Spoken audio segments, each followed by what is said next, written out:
you have a Jerusalem. You have friends, you have family, you have people that God has put around you that are waiting to hear the good news. If you start there, then you keep expanding. We'll see that's what was happening in Acts, because we start out in Jerusalem and now we're going forward to the ends of the earth. And so that's the same thing. And what are they saying? What's the message they're proclaiming? This very message, that Jesus Christ died for your sins and freed you from the curse of the law. But then verse 40 says, Paul says, beware therefore, lest what is said of the prophets should come about.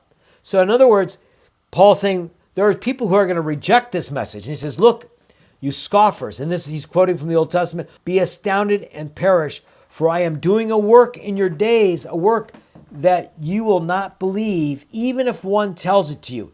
To me, for example, I'm one who say, well, why should I believe the Bible? And I used to think about that a lot. And then as I started reading the Bible and I started reading about evidence, like one of the most powerful pieces of evidence to believe the Bible is the nation of Israel. In the book of Ezekiel, written over 2,600 years ago, in the book of Ezekiel, it says in the last days, God's going to gather the Jewish people from all over the world after a long period of desolation, and he's going to bring them back in the land of Israel.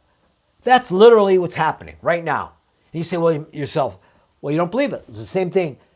They didn't believe Jesus. That's what Paul's saying. It's like, don't be one of the scoffers who are going to reject the literal fulfillment of the prophecies. Jesus literally fulfilled. Jesus rose from the dead. The gospel is going forth. He goes, look, you scoffers, quoting from the Old Testament, and be astounded, for I'm doing a work in your days that you will not believe, even if one tells it to you.